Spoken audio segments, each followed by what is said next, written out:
Operation अज़्म इस्तेहकाम दर हकीकत operation अदम इस्तेहकाम साबित होगा। सरबराह यूआई मौलाना फजल रहमान की न्यूज़ कॉन्फ्रेंस कहा मासी में होने वाले ऑपरेशंस के नताइज सामने रखें। फजल रहमान की जानिब से कहा गया कि ऑपरेशन अज़्म इस्तेहकाम दर हकीकत ऑपरेशन अदम इस्तेहकाम साबित होगा। अब ऐलान किया है कि हम अज़्म इस्तेहकाम ऑपरेशन शुरू करेंगे।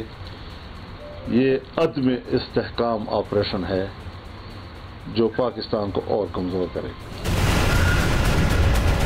इस वक्त मुल्क में रियासत के रिट न होने के बराबर चप्पे चप्पे पर आज हमारी फौज मौजूद है।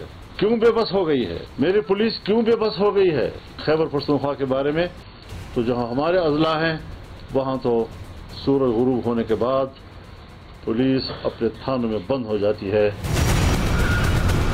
शहबाज शरीफ वज़ीर आज़म नहीं है, बस कुर्सी पे बैठा हुआ है, एक आईनी कुर्सी संभाली हुई है, सो उसी पे खुश है। जमहूरियत अपना मुकदमा हार चुका है, पार्लियामेंट अपना मुकदमा हार चुका है।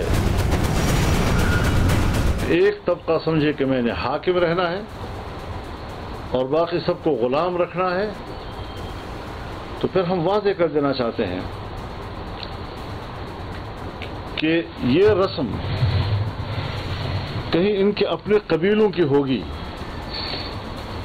हमारे कबीले की ये रस्म नहीं है। वज़ीर आला खैबर पख्तूनख्वा अली अमीन गंडापुर कहते हैं कि अपेक्स कमेटी में क़याम अमन और दहशत गर्दी के खात्मे के लिए पॉलिसी बनाई गई। वज़ीर आला KP अली अमीन गंडापुर ने मीडिया से गुफ्तगू में कहा कि किसी भी ऑपरेशन से पहले आवाम और पार्लियामेंट को एतमाद में लिया जाना चाहिए। अपेक्स कमेटी की जो मीटिंग हुई जिसमें नेशनल प्लान पे बात हुई तो उसमें एक पॉलिसी बताई गई।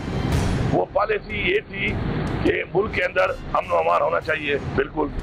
इसी तरह मुल्क के अंदर दहशतगर्दी का खात्मा होना चाहिए, बिल्कुल।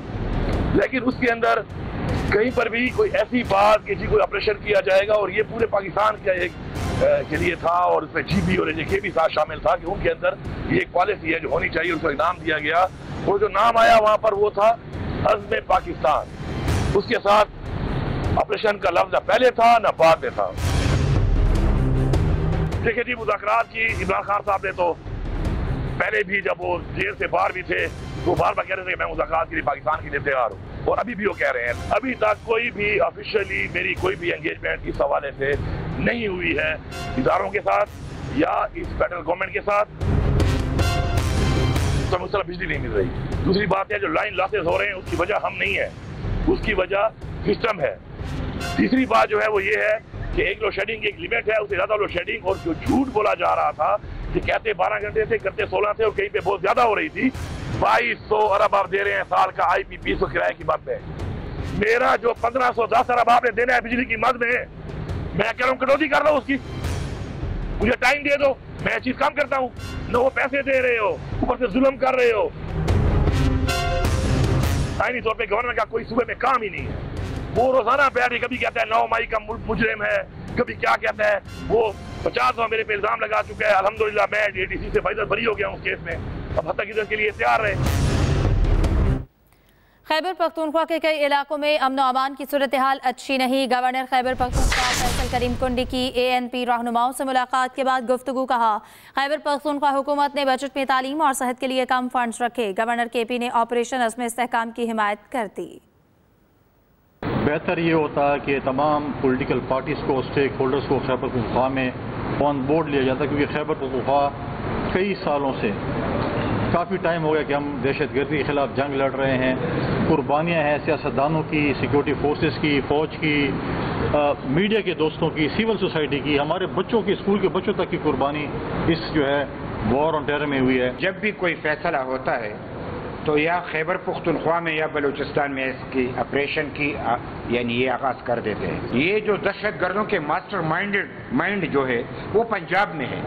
70 कालदम तंजीमें वहाँ पे मौजूद है। मिल बैठ के संजीदगी से दहशतगर्दी के खात्मे के लिए और सूबाई खुद मुख्तियारी के लिए, 18वीं तरमीम के लिए और यहाँ पे नेशनल एक्शन प्लान के लिए एक मुश्तरका लाहेअमल तैयार किया जाए और इस पे अमल किया जाए।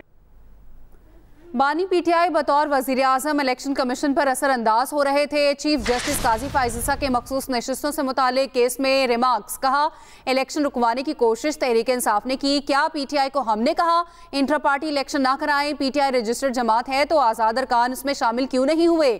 آزاد ارکان نے پی ٹی آئی جوائن نہ کر کے سیاسی خودکشی نہیں کی، ملک کی دھجیاں اسی لیے اڑائی گئیں کیونکہ آئین پر عمل نہیں ہوتا، ملک مشکل سے پٹری پر آتا ہے پھر کوئی آ کر اڑا دیتا ہے۔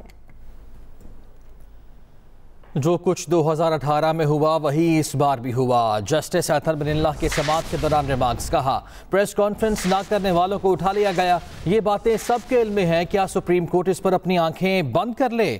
مخصوص نشستوں کا انتخابی نشان نہ ہونے سے کوئی تعلق نہیں، الیکشن کمیشن تسلیم کرتا ہے پی ٹی آئی اور سنی اتحاد کونسل دونوں رجسٹرڈ جماعتیں ہیں۔ جسٹس اطہر بن اللہ نے پی ٹی آئی وکیل سلمان اکرم راجہ سے کہا کہ کیا آپ ہم سے ایسی چیز پر مہر لگوانا چاہتے ہیں جو مستقبل میں سیاسی انجینئرنگ کا راستہ کھولے؟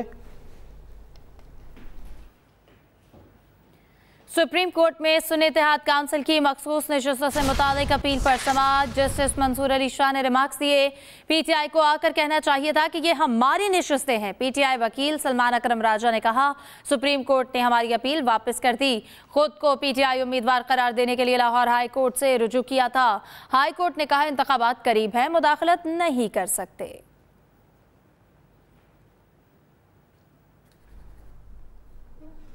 امید ہے ہمیں ہماری 78 نشستیں ملیں گی، chairman P T I barrister Gohar کی میڈیا سے گفتگو، کہا آئین کے مطابق کسی جماعت کو جیتی ہوئی سیٹوں سے زیادہ مخصوص نشستیں نہیں مل سکتی، امید ہے سپریم کورٹ آئین کی تشریح اس کی روح کے مطابق کرے گی، سپریم کورٹ یہ نشستیں اس جماعت کو دے گی جس کا یہ حق ہے۔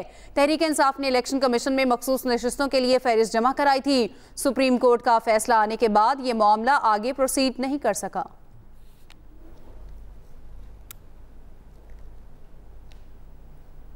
خبروں کا سلسلہ آگے بڑھاتے ہیں۔ شہباز شریف اور بل گیٹس کا پاکستان سے پولیو کے خاتمے کا عزم، وزیر اعظم شہباز شریف کہتے ہیں افسوس ملک کے مختلف شہروں میں پولیو پھر سے سر اٹھا رہا ہے۔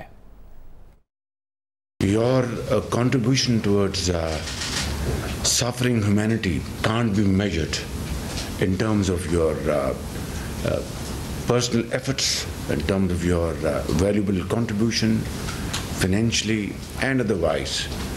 And Pakistan is one of those beneficiaries of your benevolence, particularly in the field of eradication of polio and of course other allied health areas, whether it's malnutrition, mother and child health care, and of course women's empowerment and so on and so forth.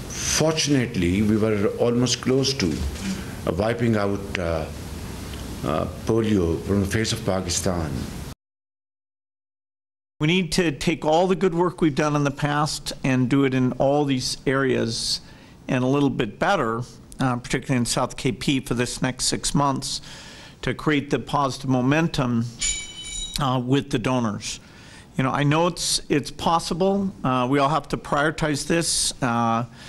I'm committed that it's my top priority because it's so important.